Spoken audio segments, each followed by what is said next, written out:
Hi, this is Paul Logan. A quick note before we get to this episode. This was taped March 12th before the conclusion of the 2026 General Assembly session. For the latest status of the bills that were discussed, we will include links in the show notes. Thank you.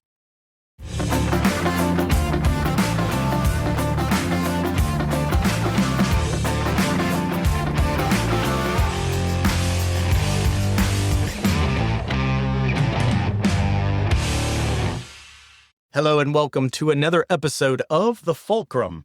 I'm Ryan Dunn, CEO here at the Virginia Dental Association, and I am joined today with Paul Logan, also from the VDA, and we have a special guest joining us, Keith Martin, the Interim President and CEO at the Virginia Chamber of Commerce. How are you, Keith? Yeah, thanks for inviting me, Ryan. Yeah, thanks so much. We're excited to have you because you know a lot more about some of the details related to the General Assembly on some specific labor, employment, legal type things that our members need to know about. Yeah, I think there's some bills of interest that will impact some of your members, impact their business operations. So thank you for all that y'all do at the Chamber.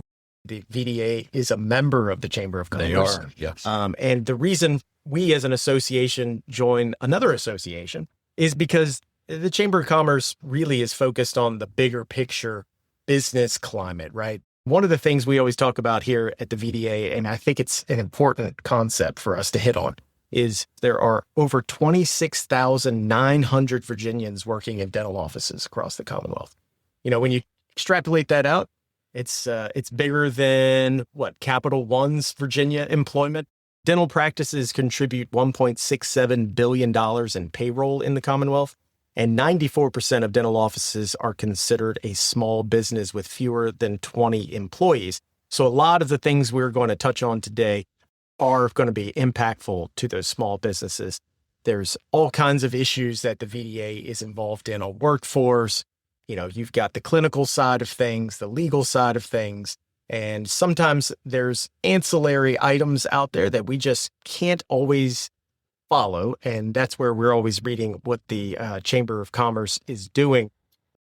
But we know, and we've worked pretty hard to make sure everybody knows the role of dental and dental healthcare is to the Commonwealth, right? And what it means for the workforce, what it means that dental decay is the most preventable chronic disease in children and adults.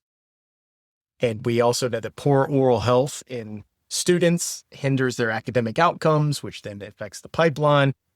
And 92 million hours are lost every year from work nationally due to unplanned dental need.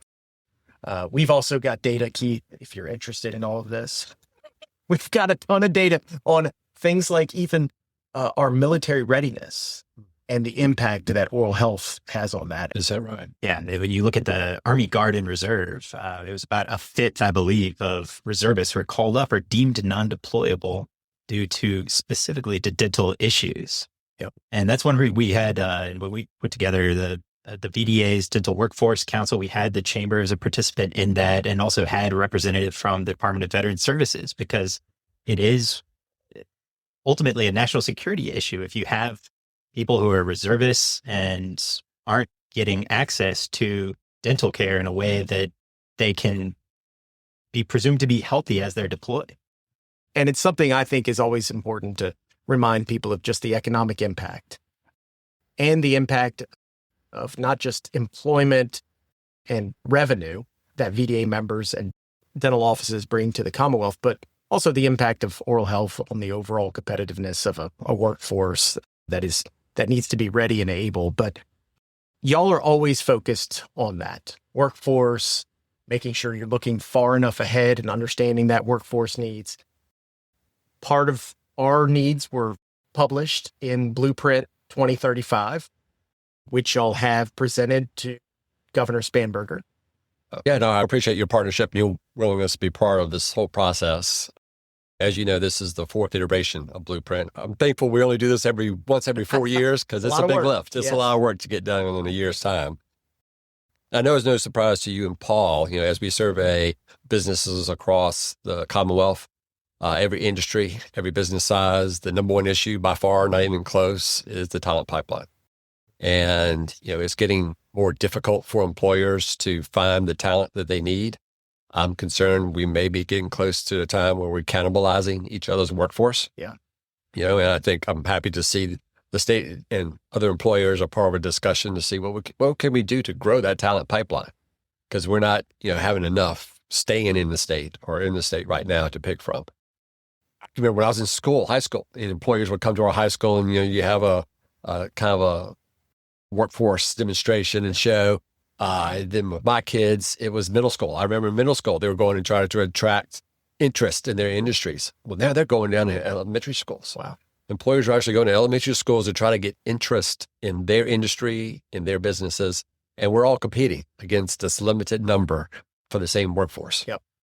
And, we're experiencing that in the dental space immensely. What's been something you've heard of some of the challenges? Is it we just need to invest more money? It can't be money, right? It seems like maybe, are we just not educating them in the right things? I think that might probably be part of it. I see, that's probably why employers are actually going into schools earlier to try to get attention and focus on their industries, right? Because they see, if the state is not educating them or providing a path toward certifications and licensures for the future needs, I'm happy to see that agencies like the EDP are starting to put more focus and attention and looking at metrics to see, what the workforce needs are in the future. They're also creating programs on internships and apprenticeship programs to try to get more interest in it. Also giving work credit for opportunities for particular industries. So I think there's more discussion and attention being brought to light right now. Right. But to your point, Ryan, we really need to grow that workforce. Yep. I don't have the numbers with me, but I do know that DDP had looked at some stats, and there's a lot of individuals who go to college that leave the Commonwealth, right? Mm-hmm. They take advantage of our tuition cost and then leave for other opportunities to work for other companies, to go to other states. For sure. What can we do to get them to stay here? It's very important. And then, of course, to some of the points you're making, how are we educating our young folks about things, opportunities where you can get a license and certification, right? People are being directed to universities. Well, you don't have to go to university to get a highly paid job. Yeah. So it's great paying jobs. Great paying jobs, right? As you know. So there's some education that needs to occur, and we're starting to see some employers do that. Education is changing so fast, and the labor market is changing. The demands of labor market are changing quickly. Thinking like what AI is going to do to the labor market, there's going to be a need for anyone, regardless of what you do in the 4 years after high school, to just be adept at lifelong learning and being able to reskill and to build credentials as you're going throughout your career. For sure. Yeah. Workforce is going to continue to be an issue for quite a while. And the chamber is the guardian of the business climate in the Commonwealth. And that's a lot. There's a lot in that, right? It's labor, it's legal, it's minimum wage. It's a lot of different things that goes into that business climate. Like when a company is looking to come to Virginia, that's what makes the news. And they're looking at, Amazon's coming to Northern Virginia, or Capital One relocating many moons ago, Philip Morris when they came to Henrico. Those are the big ticket items, right? But a lot of this activity is going to impact the ones who are already here, and going to make the business climate for the people who are already here and have roots and aren't leaving worse. And that's, all the business climate talk's always about trying to attract and bring some new business to Virginia. Oh, we got to protect our business climate. Well, part of protecting the business climate is the people who are already here, right? They're the ones impacted most by the climate because they live here. Well, as you and Paul know, over 95% of all employers in the state are small businesses, right? 50 employees or less. So they're the ones that are detrimentally impacted by some of the things that, might affect their operations. Unlike a larger company that has professional HR staff or general counsel, a small business doesn't have those type of individuals. So the business owner, they're wearing 15, 20 hats. And part of it is HR. And so some of these things that they have to follow and comprehend, they may not be on top of. That's right. And lots of changes. So there are lots of changes. let's get into what's been going on in this 2026 General Assembly. Well, it's been a very busy one, Ryan, as you know. A little bit of a surprise to me that we had over 80 bills introduced that created new private rights of action or expanded on current ones. Right now we're in our last week of the General Assembly sessions. There are still a lot of bills out there in conference, still being worked on. I think many of those have been eliminated, but we still have about 40 bills that impact consumer rights. But there are quite a few that have employment and labor issues that would impact some of your members. A couple of those I would mention is anything that has to do with payment of minimum wage, overtime laws, harassment classification of employees. There's actually a bill to prohibit an employer from asking a prospective employee what their wage or salary history is, and they won't be able to do that if that's passed this session. But with those bills, there's some legal implications to them as well. A few of those actually enable the state agency that oversees that to actually investigate and bring civil penalties. The Attorney General may have some authority to investigate as well. And then, of course, most of them allow an employee to bring a private right of action against their employer for these kind of things as well. And, as we mentioned, since most employers are small businesses, we've been advocating that if this is going to pass, at least put some good faith language in there that, if the employer is not intentionally doing this, right, not willfully trying to, not follow the law, that, give them a right to correct, to fix the problem. But so unfortunately, some other laws, it's not. So that's why you have to really be on top of your HR issues after July 1st when a lot of these new laws go into effect. And that's, that's one of the areas I would say for our members can be a struggle. Not all, and some are very on top of it, but, they're clinicians, they're professionals working in the healthcare field, and they may own that business as well. And the person at the front office, probably not an HR specialist. Well, modernizing their HR compliance, their payroll systems, all that will probably need to occur for many of them to, make sure they are in compliance. Because again, there's, several different ways that the government can come knocking on your door saying there's been a complaint against you and we're going to investigate. Or you could have an employee file a suit and you get served one day right, saying you're not following certain compliance requirements and be sued for that. And just to put a finer point, you said starting session, there were 80 bills with a new cause of action against an employer, and at least half of those are still active right now. That's right now. Yes. A lot. That's a lot. 40 is a lot to keep up with. And one of those included in there is covenants. So, yes, there's a couple of bills I want to mention today, and one of them has to do with covenants not to compete. We know a lot of employers use those documents, and there's actually one specific to HR professionals. And prohibits an employer from requiring or using a covenant to compete if your employee makes under $500,000 a year.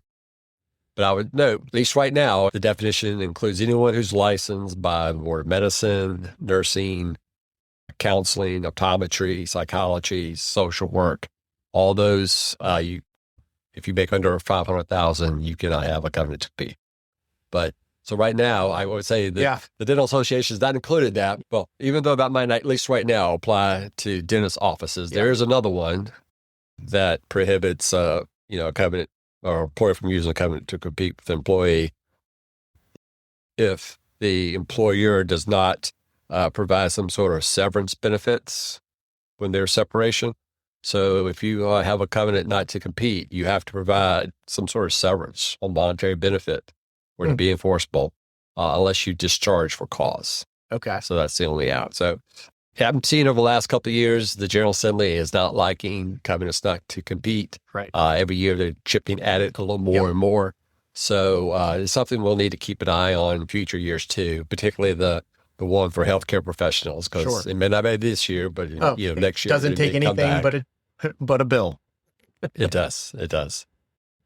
Yeah, the class actions So class actions, I know, Ryan, you and Paul have been part of this discussion for a long time. Virginia is only one of two states that does not have class actions. There has been an effort for the last several years to allow class action lawsuits in state courts. Looks like this year it's just going to happen. The concern, and you might argue, well, we're doing it on the federal level and other states have it, what's the big deal? The problem with this bill is that it doesn't mirror, what the federal rule is. And, it allows you to bring these actions retroactively. So while it may not go into effect until January 1st of 2027, it's also retroactive to any conduct that happened previous to that. Wow. And then the other thing, Virginia does not have any meaningful summary judgment. We're the only state that does not have that. So when frivolous lawsuits come up and, you have a class action on them, there's no way to kick it out of court. Right. The fact that it's retroactive, it doesn't follow federal rule.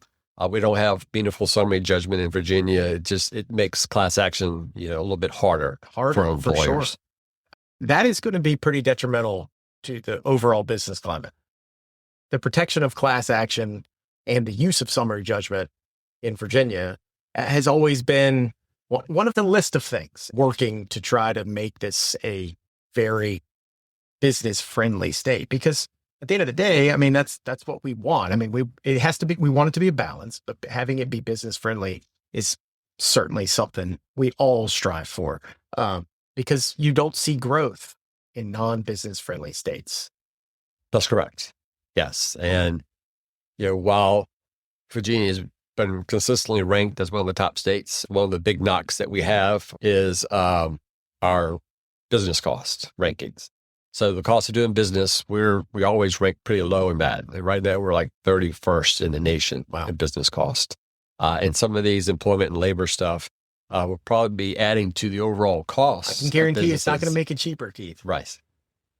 And you add into the fact that now we have all these other private rights of actions now that can be brought into employers. I'm concerned how our business rankings are going to be impacted, by these bills moving forward.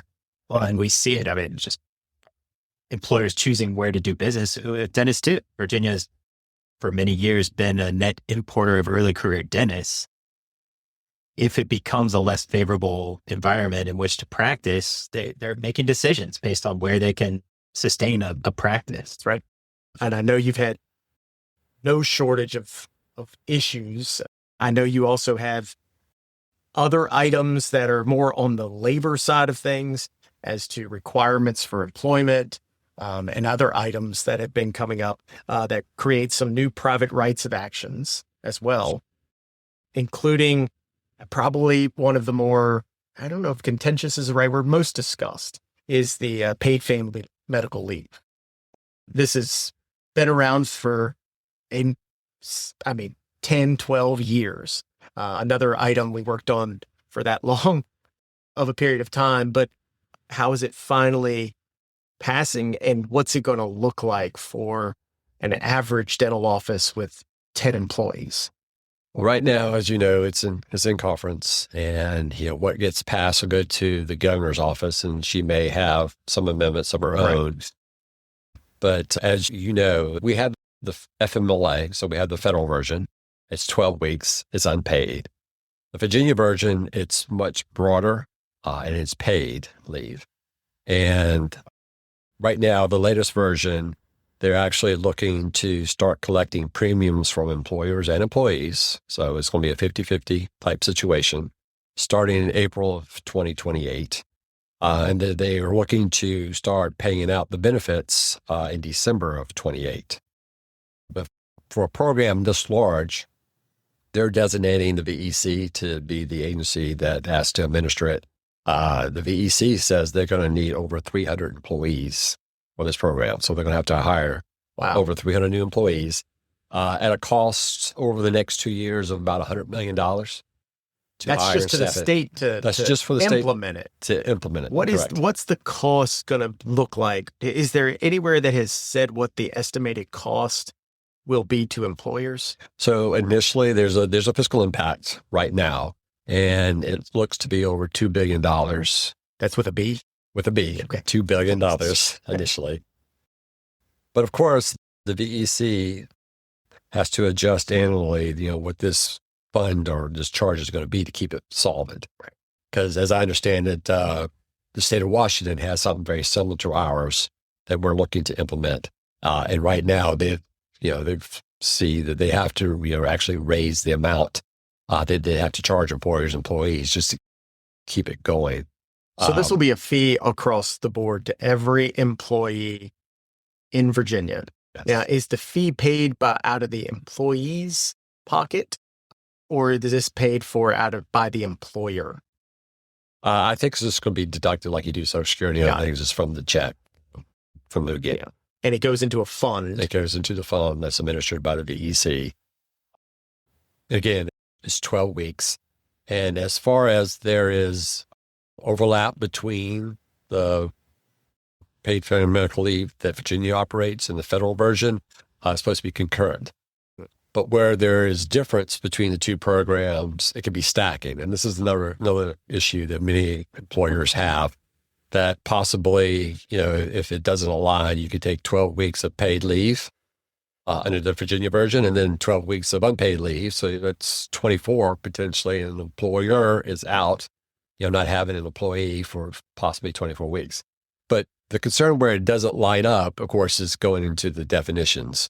You could use the state version and the federal version if you're sick, you have surgery, your immediate family members hurt or sick.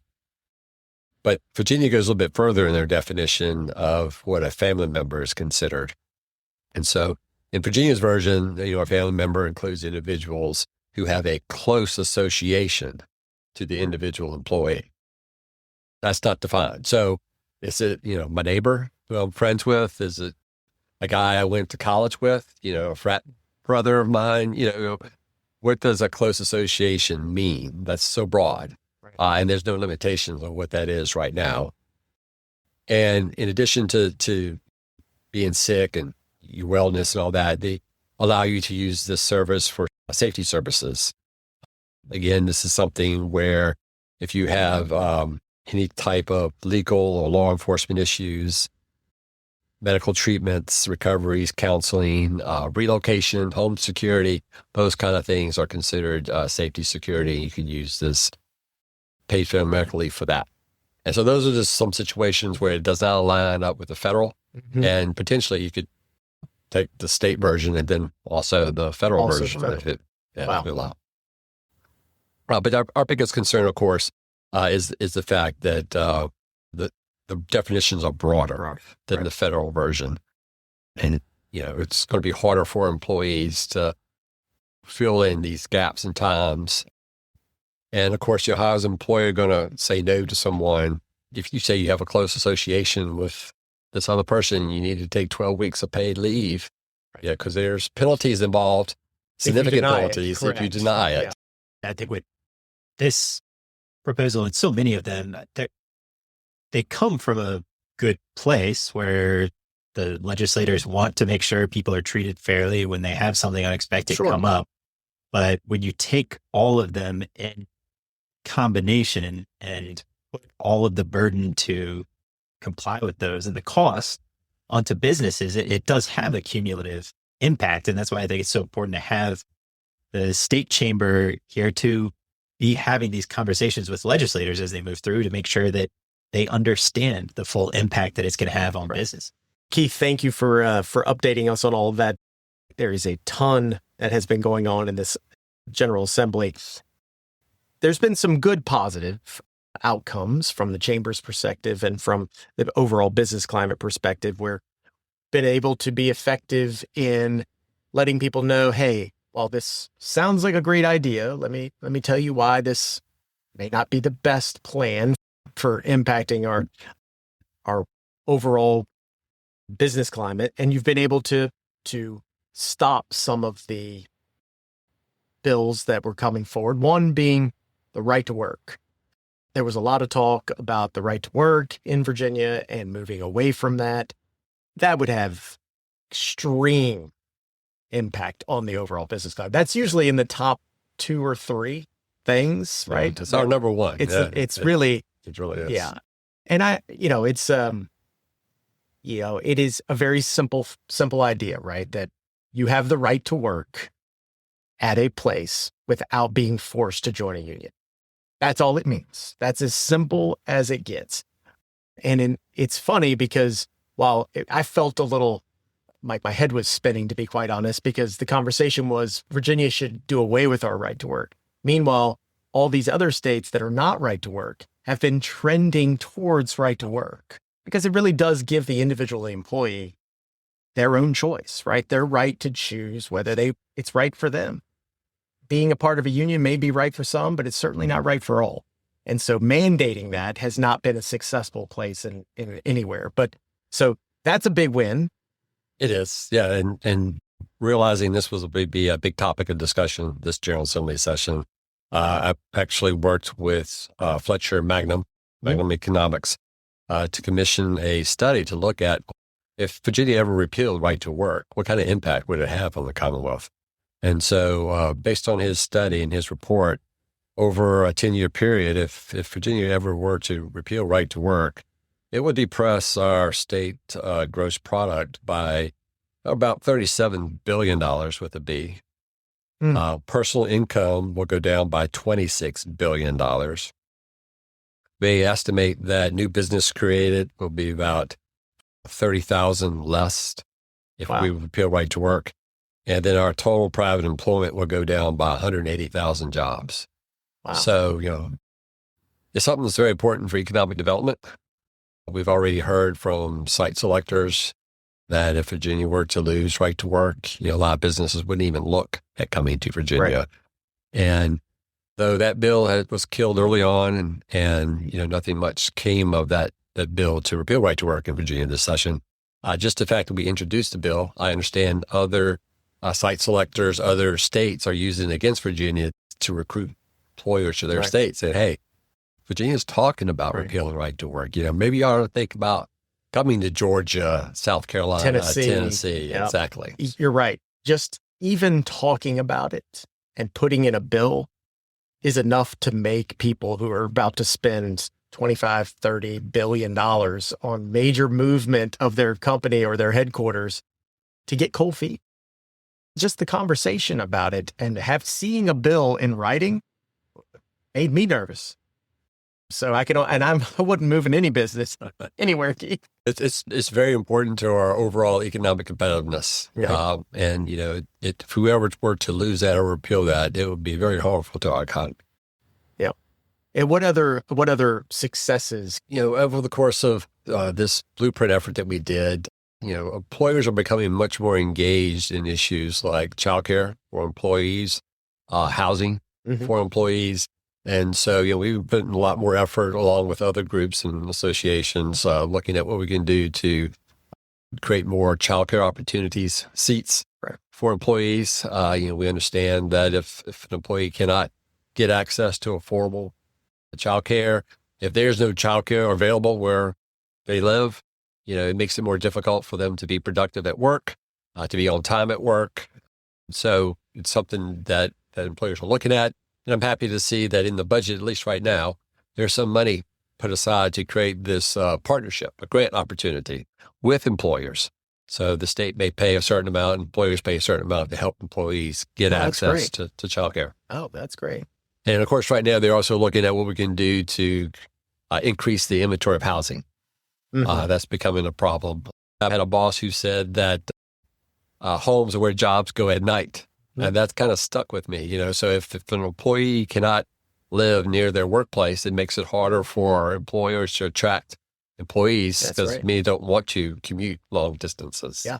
I mean, and then as that goes, then the price of the ones that are there go up, and then they're forcing their employees now to live somewhere where they can't even afford half of the house that they are coming from or the area that they're coming from. Yeah, Virginia has an affordability problem.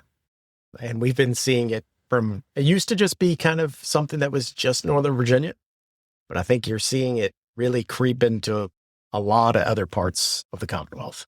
I'm hearing from rural areas of the state. Yeah. They're saying they don't have enough inventory as well. Yep.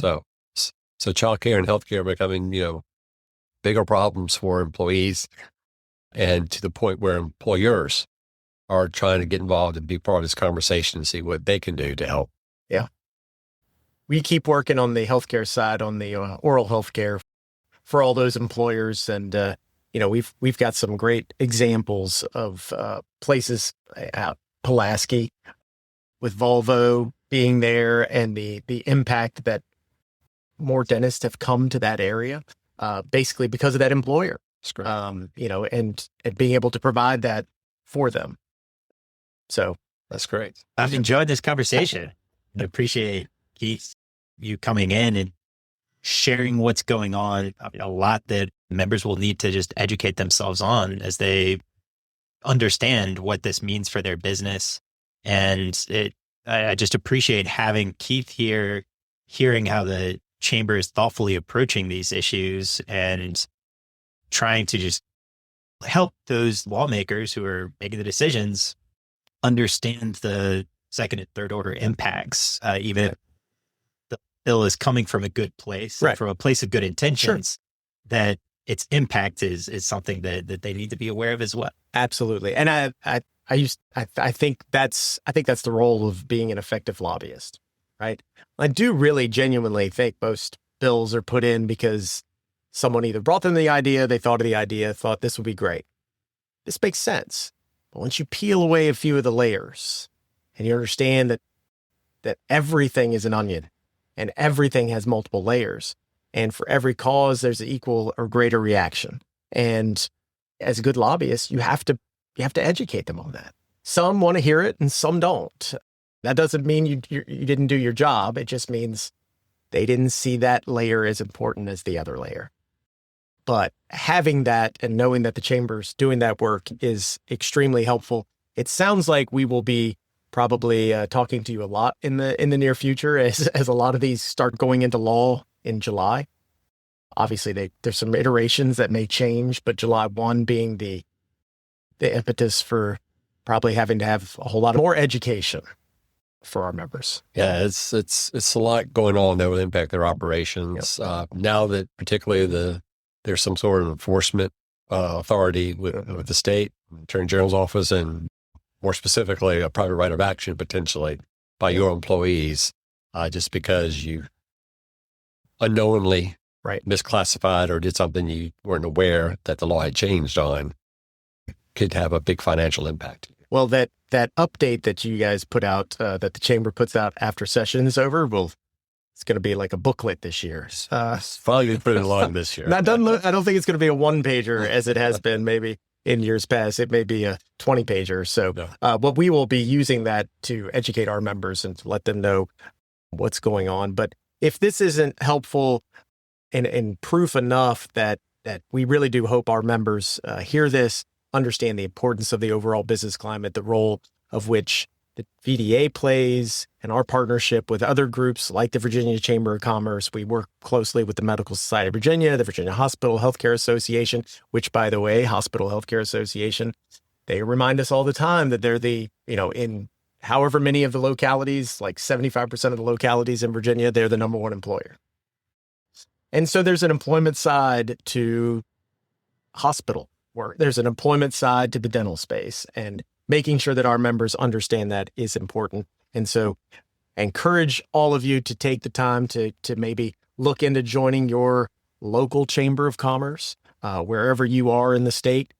Take a moment to get involved there because they help support the work that you're doing. I appreciate that. You guys are great partners. I look forward to working with you guys to make sure we have a healthy workforce, and look forward to coming back sometime soon. Yep. Keith, thank you so much for your time, and thanks for going into depth with us today so our members know what to expect. And follow for more. We will be updating everybody on all of the issues we talked about today, but make sure that you like, subscribe, and follow.